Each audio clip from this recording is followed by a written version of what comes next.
Okay, time for another movie review, because if there's one thing YouTube needs, it's somebody else doing a movie review. So 25 years ago, a movie was released called Terminator 2, obviously the sequel to the original Terminator. And in this one is now considered an action science fiction masterpiece. And now it's back in cinemas in a 4K remastered 3D version. Now, of course, most people know the story. It's set 10 years after the first film, with Sarah Connor, who has been incarcerated into a psychiatric hospital due to the events of the original Terminator. And of course, this is the first time we actually meet her son, John Connor, who will become the leader of the resistance in the future. And in the original movie, I'm sure you know, the father was Kyle Reese, who was sent from the future but died in the past. So how could he be sent from the future if he died in the past? Oh, damn it. Time paradoxes. Don't think about it. Don't think about it. So in this one, we find the Terminator is no longer a bad guy. He's a good guy. But we knew that when it was released in 1991 because the trailers spoiled that, if you remember. And in this one, the advanced Model T1000 is played by Robert Patrick, who gives a really good performance. He doesn't say much. There is what you call an air of menace to his performance. Okay, that should do it. I mean, I don't really need to explain the plot to most people. Most people have seen this movie. But what I'm going to talk about is how is the 3D.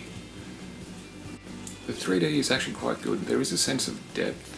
And it's obvious they've taken their time to do it. It's not a rush job, which, because James Cameron supervised it, you know it wouldn't be.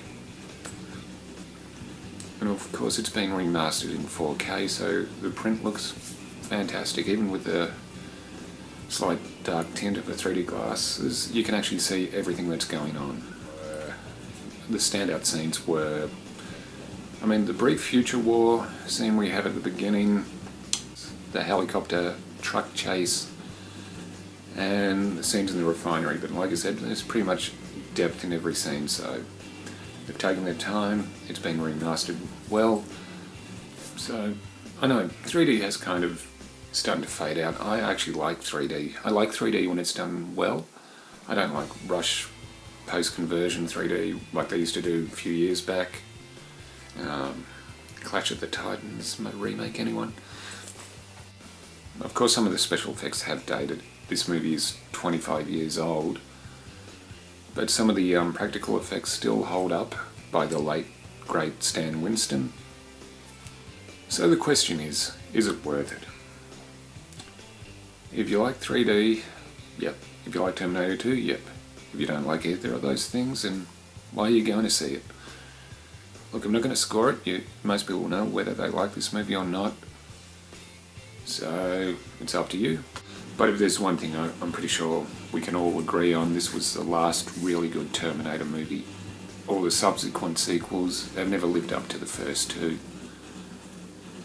And that's all for now, and I'll see you again soon.